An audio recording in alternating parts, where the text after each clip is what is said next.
Well, hello, and this is the Peace Party. We're ready to have some fun. Talking about labor today, and while labor includes the issues of housing also, because so many people want to raise the minimum wage to solve the problem of how high rent is. I look at it as two different issues, all coming together as one, because seriously, it's about how comfortable and how safe we feel in our homes, and that has to do with money and how high rent is. So number one, we're looking at the minimum wage. We wholeheartedly agree that the minimum wage needs to be raised. But one of the things that we're curious and worried about is raising the minimum wage in communities where maybe the cost of living is far less than it would be in Manhattan or Chicago, Los Angeles, San Francisco, Seattle, Dallas. Depending on where you are, the cost of living is very much linked to your location, your locale. So if you're in the middle of Iowa, in a small town, your cost of living isn't going to be anywhere near what it is in New York.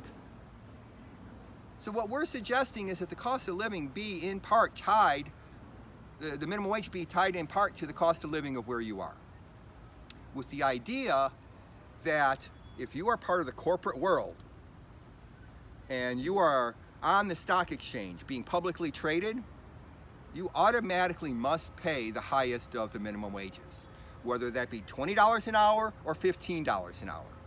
Period. End of story. However, if you're a mom and pop in one of these small towns and the cost of living only requires that the minimum wage be $10.25, then why would you raise it to $15 and put all of these mom and pops out of business? Doesn't make any sense to me.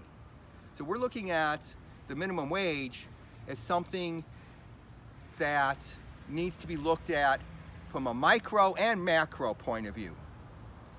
But we also recognize that we can't keep raising the minimum wage to deal with high rent. So the question that we are asking, and all the Peace Party is doing right now, is asking a very simple question.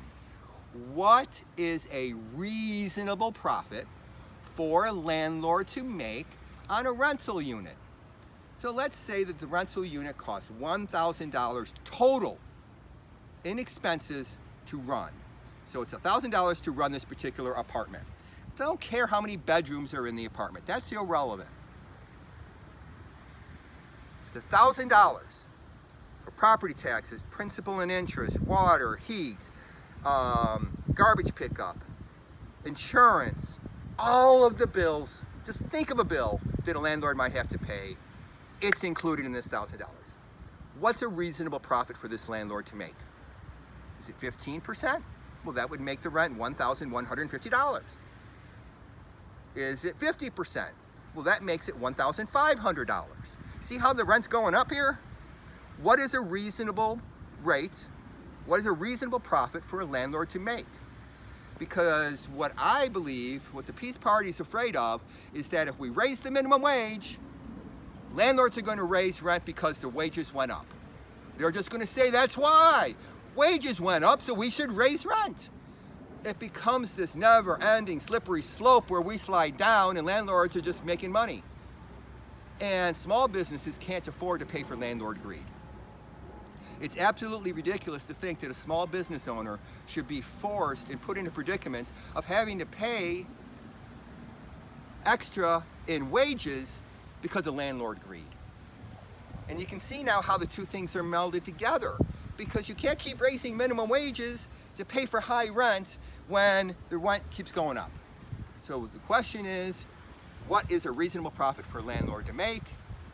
And can we get to this idea of micro meets macro when it comes to the idea of the minimum wage, and accept the fact that in the middle of North America, in the middle of the United States of America, there are small communities where the cost of living is much less than maybe what $15 an hour would demand.